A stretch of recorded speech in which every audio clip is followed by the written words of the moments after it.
And we are live. What's happening, team? Welcome to day 4. Day 4 of the sync.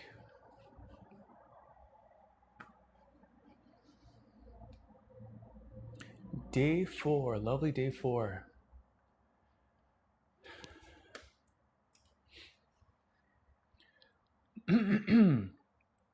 So I'm not sure if you guys seen the post yesterday, or the post I did right now, or I just created a post about going for my run yesterday. I haven't ran since Cayman Island, and for years I was talking to another buddy, client, member, and I was talking about my hip.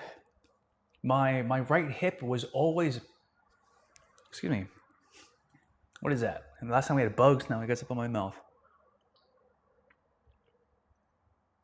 We had bugs flying around yesterday. You guys, you're catching that live. All right.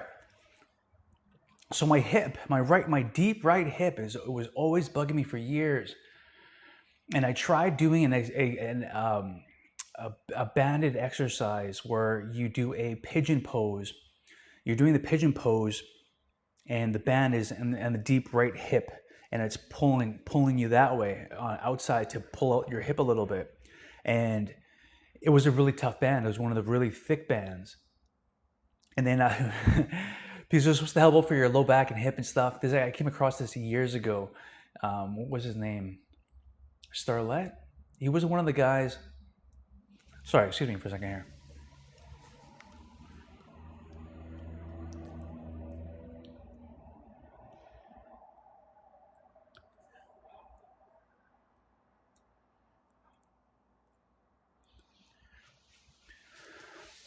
Apologies, had to go to the makeup department. So yeah, I think it was one of the main CrossFit guys back in the day, and he was going through, like, I think it was called Smash. Anyways, he gave a recommendation for using a large band to help out with the pigeon pose, to help out pull out the hip. So I remember years ago, probably like 2018, I tried it, and it hurt, and then I was like, maybe I did it wrong.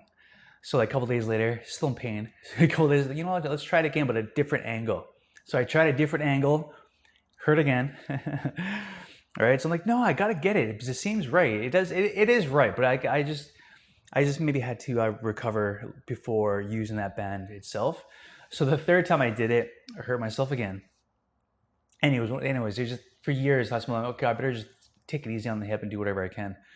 And then now, going for runs and stuff, and then the kickboxing. And, this is day 4 of the sync 7 days here. And doing the 3D analysis maybe 2 weeks ago, and then realizing my shoulder and hip need to be addressed. So I broke out the bands, the large band, the mini band, and I am, now I'm doing daily stretches, working with the hip. Doing the Copenhagen side plank. I did that yesterday. The Copenhagen plank is where you have your knee on the bench, one knee on top of the bench, and then one knee below, bent around 90 degrees. So I was doing a hip side plank hip raise. So my left knee was on top. I did this before, but a different exercise. I did with my ankle instead of my knee. But I was doing with the knee, and you kind of do a hip raise. Side plank hip raise, but with focusing on the inner thigh adductors to work. So my left side, I was able to go to the floor quite a bit. This is after my run. So I did a 10K run, just over 10K run yesterday. It took me about an hour or so. I haven't ran in 90 days since Cayman Island. So it felt great. But at the end, did some core work, did the Copenhagen with the left side, and then the right side, my right hip, or the right side plank with the adductor hip raise. I really had to force myself to, not force myself, but my range was very limited on the adductor. So I definitely have to add that stretch, add that Copenhagen exercise into the mix, into the toolbox of rehabbing my hip and addressing that and fixing it. So without me going through this 3D assessment and actually pinpointing the biomarkers on my body through the video analysis, And of course, having the exercises that's suggested to look at, and like, okay, shoot, I really have to, like, let's fine tune this. I'm 43 years old. I want to keep doing my kickboxing. I want to keep doing my running. I'm not really a runner, but like I enjoy it because of the seawall and Cayman Islands, running in a pretty environment. But yeah, no, it's just having the insight, and now to what am I going to do with this data? What am I going to do with it now? I'm going to do whatever I can to correct it, to make sure that I can perform optimally in my kickboxing, because I love kickboxing. And I remember 2 years ago I hurt my hamstring, so I'm addressing that with the large band, doing the stretches, doing the hip circle rotations, circumduction with the hip. And yeah, no, because I definitely want to get back into my spinning side kick, my jumping front kick. I want to get back into that stuff, right? So one day at a time. And that's why we have the Day One Den, is where we can communicate through video conferencing, through the messaging, through the community news feed. And yeah, no, it was great talking to a previous client. Shout out to Ian. He's been with me, we've been off and on for years. He first met me when I first started personal training at Fitness World. And I've been a personal trainer for 16 years now. So he's, you see me with like 4 different gyms where I've been at, from running space, and, progressing in the business. And we went through the 3D assessment yesterday. And then I went through the flow and how to create your account and everything. But yeah, so today is day 4. We got the horizon. So we always want to start off with, the intention for the day. So the horizon on the sync, 7 days. Today, I am expanding my vision. I will lift my head and open my chest to see the opportunities ahead, refusing to be folded by the weight of modern stress or the sitting disease. I am restoring my ability to stand tall and rotate through life with ease. The Day One Den mindset for today is the high horizon. A specialist doesn't look down at the obstacles. They look out at the big picture. When you fix your posture, you change how the world perceives you and how you perceive the world. You are physically opening yourself up to a higher standard of living with focus, posture, and thoracic mobility. So as you expand your vision, you will lift your head and open your chest to see the opportunities, to look for the opportunities, to look for the positives, to look for what can I learn, how can I improve my life through my daily activities, through what's happening. Am I going to keep constantly looking for the negative around me? Am I going to look for something to create an angered situation or a moment? I know years ago, one of my lovely ex-girlfriend friend, she was she would walk around Granville on the Granville Strip when we used to live downtown, and she would have issues with other people approaching her and stuff. But she would work early in the morning, like 4:35 a.m. And I remember she was talking to a police officer, and they were suggesting to her to constantly scan your environment to make sure to look for threats, which totally agree for it, right? In the sense of looking for opportunities, you definitely want to look for a possible threat. So what I'm saying is, when you have that positive posture, because also too, like, you want to think of the murdered and missing Indigenous woman. They were talking about, one of the documentaries was talking about they were talking to people inside the jail system, and they were saying, okay, well, for people that, if you're looking for someone to rob, who do you look for? You look for the person who is unaware. You look for the person who is, their body language, are they closed, are they not focusing, or do they have their headphones in? So what you look for, how you perceive, how your posture is, how your awareness with your environment, and how you want to portray yourself to the world, but also to yourself, more importantly. You want to have that confidence. You want to have that strength. You want to walk with a, not necessarily proudful pose, but you definitely want to be proud of yourself, that you are doing what you can for the day to address your responsibilities in work and career in life, and also to address that you are not a person to be a victim. Okay, I went off a little on this one, right, on the mindset for today, but it is how you approach the day. As soon as I leave that front door, How am I going to show up to the world? Am I going to show up with humility? Am I going to show up with self-respect? And self-respect meaning I'm not going to allow other people to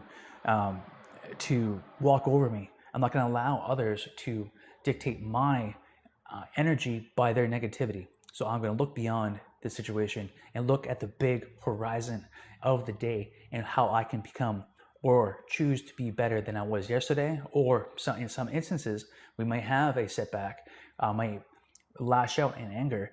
Okay, well, that was a mistake. I have to correct that. So on the next one, I will not react in anger. All right, the deep dive, the tech neck. So looking down, having that forward posture, right? Having your weak chest, overused traps, neck from looking forward too much. So the tech neck is a neurological drain. When the thoracic spine, upper back, loses its ability to extend and rotate, the neck and lower back are forced to compensate. So your low back and your neck are forced to compensate for that train track or the kinetic chain of your back alignment. Okay, so we're going to go through. I already did the prompt. We have the day one den specialist. We have the quadruped cat and cow flow with thoracic emphasis. We have your open books. You're going to be lying on your side. You're going to open up. You can use the wall. Open up for that circular motion. Arms extended forward, keeping knees stacked. Open the top arm like a book, rotating through the thoracic spine. Lead with the sternum, not just the arm. So lead with the sternum coming through, just like my little mic. So that the warm-up was the cat and cow, the open book, and the standing wall angels. I was talking to the camera's gonna die here. I was talking to Lisa the other day, and just having the standing wall angels, having your head flush against the wall, and kind of coming up through to improve your lack of flexibility. Your shoulder on the side profile, I'm trying to go flush against the wall, but my right hand may not be flush compared to my left hand. And of course, the 3D analysis will show the overhead shoulder press. And that is one thing you have to work on, is the standing wall angels or the floor angels. Now we have the main performance block. We have the Bulldog position with thoracic extension and rotation. Then we have your pronated is onto your stomach. Your I, Y, and T scapular activation series. You could be on an incline bench like I was working with a client. So I, Y, palms down, and T onto your stomach, your Superman, Superwoman series. And of course, wall slides with scapular depression. So standing with your back and forearms against the wall, similar to the warm-up, but emphasize actively downward pull of the shoulder blades. So elevation, depression of the scapula. As you slide your arms up and down, focusing on stretching the pectoralis minor at the top range while maintaining scapular control. And of course, we have side lying thoracic windmills.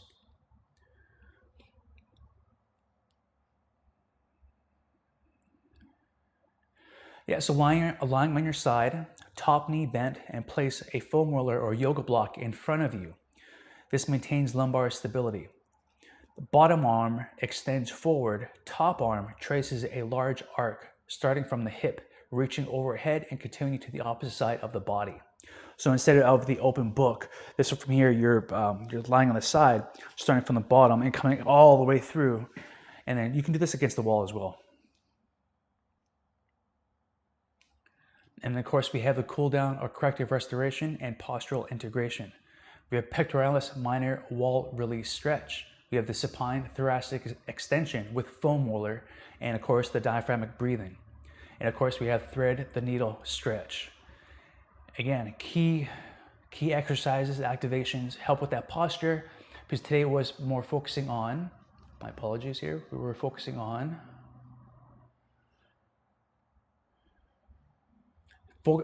thoracic spine extension and rotation. Include drills to inhibit the pectoralis minor and activate the mid-traps to fix the forward head lean or the forward head neck tech neck posture. So question, why does my upper back feel like it needs to pop all the time? Usually because it's stuck in a flexed, rounded position. We are restoring the movement so the pop, craving for joint release, isn't necessary. Having that foam roller on the mid back and then doing your wall angels as well too. That's another key exercise. And a quote, good posture is the one thing you can do that has the most immediate on your health. Sorry, let me say that again. Good committee, or he's one of the main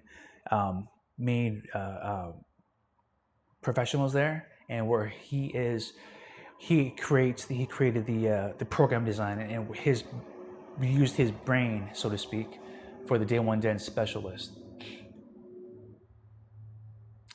Right? So as we age or look at our phones, we lose the horizon. Our T-spine, thoracic spine, rounds, kyphosis, and our head migrates forward. This creates a massive neurological load on the nervous system. We are restoring the high horizon by opening the rib cage and retracting the skull, correcting your posture.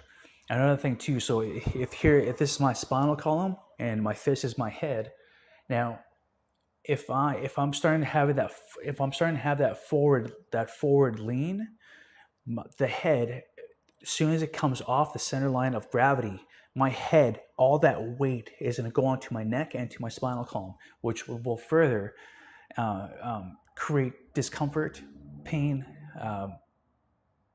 decrease in posture alignment, because the head, once it comes off that center line, the head starts to weigh more. So another thing to think about. The horizon is not where the world ends, but where your vision begins. All right, that's day 4. Happy Thursday. Good morning on a 7:16 a.m. Expand your vision, have your mindset for the day, and remember, don't look down at the obstacles, but look out at the picture ahead.